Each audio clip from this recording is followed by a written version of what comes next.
विद्यार्थी मित्र आणि मैत्रिणींनो, इंट्रोडक्शन टू इंग्लिश सिंटॅक्स हा जो तुम्हाला सेमिस्टर 5साठी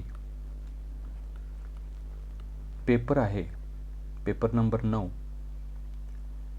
त्या पेपरमध्ये जे टॉपिक्स आहेत, मॉड्यूल्स आहेत, मॉड्यूल्सला काही सब टॉपिक्स आहेत, त्या सब टॉपिक्समधले काही संकल्पना घेऊन महत्त्वाच्या आपण छोटी छोटी व्हिडिओ तयार करत आहोत. अशा व्हिडिओची एक सिरीज मी तयार करण्याचा प्रयत्न करणार आहे. त्यामधल्या काल तुम्हाला मी जे व्हिडिओ पाठवले त्याच्यामध्ये तुम्हाला मी आपला जो सिलेबस आहे त्याच्यामध्ये फ्रेजेस आणि फ्रेजेसमध्ये क्लासेस ऑफ फ्रेजेस, प्रमुख फ्रेजेसचे जे क्लासेस आहेत हे तुम्हाला मी शिकवले. त्याच्यामध्ये noun phrase, adjective phrase, prepositional phrase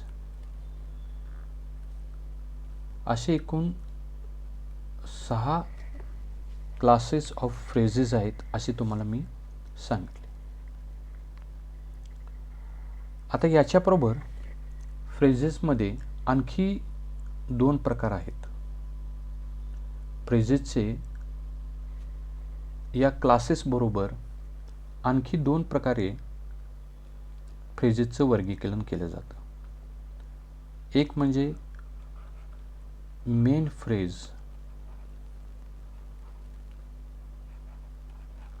आणि सबऑर्डिनेट फ्रेज.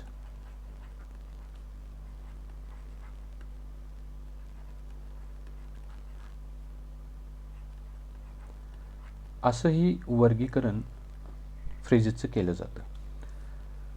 यावर शॉर्ट नोट किंवा शॉर्ट आन्सर टाईप क्वेश्चन विचारला जाऊ शकतो. आज आपण मेन फ्रेज म्हणजे काय आणि सबऑर्डिनेट फ्रेज म्हणजे काय हे पाहणार आहोत. आता या शब्दावरूनच तुमच्या लक्षात आले असेल की मेन फ्रेज म्हणजे मुख्य वाक्यामध्ये जी फ्रेज मुख्य असते ती फ्रेज, आणि सबऑर्डिनेट फ्रेज म्हणजे जी दुय्यम असते ती फ्रेज, असं आपणाला म्हणता येईल. आता याच्यामध्ये आपणाला हे थोडं आणखी चांगल्या पद्धतीनं समजून घ्यायचं आहे.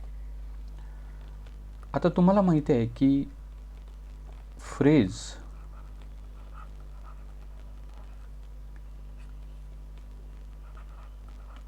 वर्ड, क्लॉजेस हे सगळे ग्रामरचे युनिट आहेत.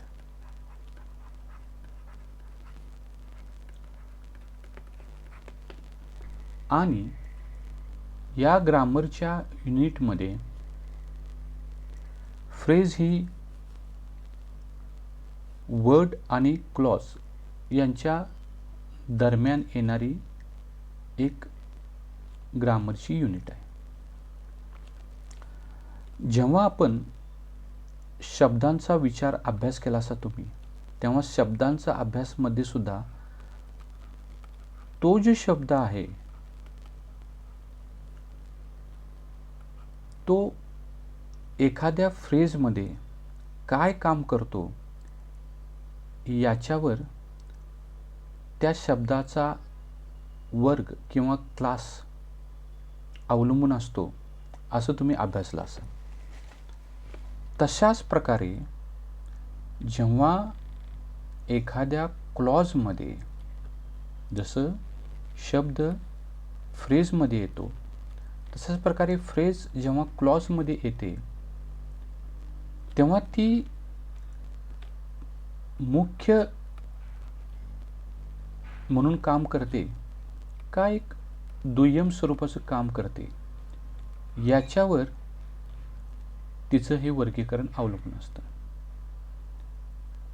म्हणजे function of a phrase determines म्हणजे निश्चित करतं whether the phrase is a main phrase or a subordinate phrase. आता हे आपण उदाहरणाद्वारे समजून घेऊ.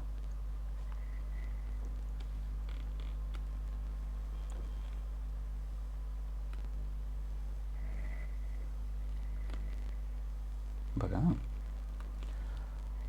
आता एक असं उदाहरण घेऊ.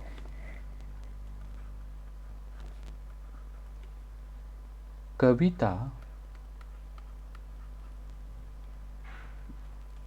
buys many books.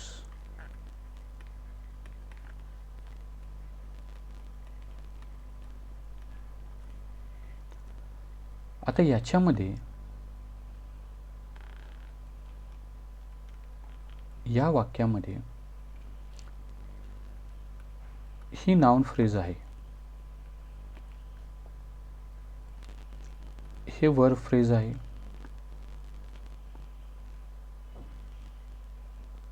आणि मेनी बुक्स ही सुद्धा नाउन फ्रेज आहे. आणि वाक्यामध्ये हा सब्जेक्ट कर्ता आहे, हे प्रेडिकेट आहे आणि हा ऑब्जेक्ट आहे. आता हे एक प्रत्येक जी फ्रेज आहे ही या वाक्यामध्ये मेन फ्रेज आहे. कारण का, या वाक्याचे जे एलिमेंट्स आहेत, सब्जेक्ट, प्रेडिकेट, ऑब्जेक्ट, हे एलिमेंट्स आहेत. त्यापैकी एक एलिमेंट हे फ्रेजेस म्हणून इथं आलेले आहेत. म्हणजे मेन फ्रेज जी असते ती नेहमी डायरेक्टली त्या वाक्याचं एलिमेंट म्हणून आलेले असतात. आता एलिमेंट्स म्हणजे काय हे आपण समजून घेऊ. एलिमेंट्स म्हणजे एखादं क्लॉज ज्या घटकांचं बनलेलं आहे त्यांना त्या क्लॉजेसचे एलिमेंट्स म्हणतात. असे आपणाला 5 एलिमेंट्स असतात. एक म्हणजे सब्जेक्ट, कर्ता. दुसरं म्हणजे कर्म, प्रेडिकेट. ऑब्जेक्ट म्हणजे प्रेडिकेट म्हणजे क्रियापद, ऑब्जेक्ट म्हणजे कर्म, आणि कॉम्प्लिमेंट म्हणजे पूरक विशेषण, आणि ॲडव्हर्बियल म्हणजे क्रियाविशेषण. अशा 5 एलिमेंट असतात. जेव्हा एखादी फ्रेज ह्या 5 पैकी कुठलंही एलिमेंट म्हणून त्या वाक्यामध्ये कार्य करत असते तेव्हा त्याला त्या वाक्यातील मुख्य फ्रेज म्हणतात. आणि जेव्हा हे सोडून एखादी फ्रेज कार्य करत नसेल ह्यातलं कुठलंही, तेव्हा ती indirect element of that clause असते. आता त्याचंही उदाहरण आपण बघू.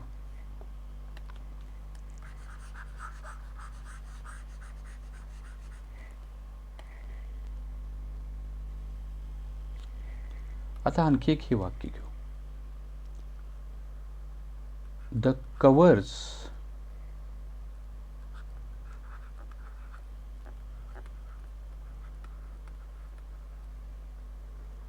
of the book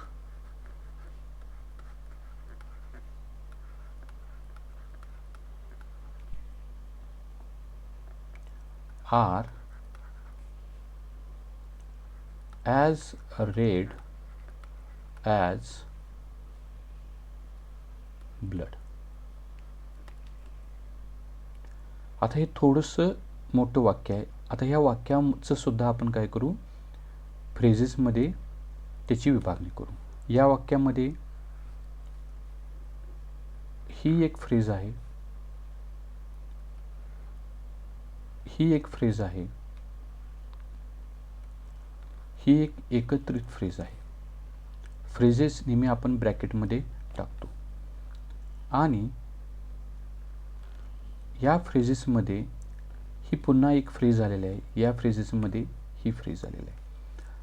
आता ही जी फ्रेज आहे ती इथं सब्जेक्ट आहे, ही तर आहे ते प्रिडिकेट आलेलं आहे आणि ही जी फ्रेज आहे ते कॉम्प्लिमेंट आहे. आता हे नाउन फ्रेज आहे, ही वर्ब फ्रेज आहे आणि ही ॲडजेक्टिव्ह फ्रेज आहे. हे जे फ्रेजेस आहेत त्या या वाक्यामध्ये डायरेक्ट एलिमेंट म्हणून काम करत आहेत. परंतु the covers of the book ही जी एकूण फ्रेज आहे त्यामधली ऑफ द बुक ही आणखी एक फ्रेज आहे ज्याची सुरुवात ऑफ या प्रिपोजिशन न होते आणि ज्याचा मुख्य शब्द हेडवर्ड हा नाउन असतो. हिला प्रिपोजिशनल फ्रेज म्हणतात. ती मात्र या फ्रेजेसमध्ये पोस्ट मॉडिफायर म्हणून काम करत आहे. म्हणजे ही जी फ्रेज आहे ती या वाक्यामध्ये सब्जेक्ट किंवा प्रिडिकेट किंवा कॉम्प्लिमेंट म्हणून आलेलं नाही, तर ती काय म्हणून आलेली आहे, तर या नाउन फ्रेजेसचा पोस्ट मॉडिफायर म्हणून इथं आलेलं आहे. तुम्हाला मी सांगितलं की फ्रेजेसचं स्ट्रक्चर कसं असतं की हेडवर्ड आणि मॉडिफायर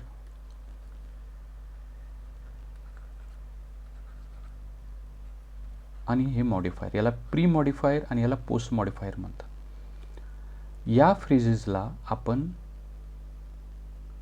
सबऑर्डिनेट फ्रेज म्हणतो, कारण ही जरी फ्रेज आपण ड्रॉप केली ती डायरेक्ट एलिमेंट ऑफ क्लॉज नसते.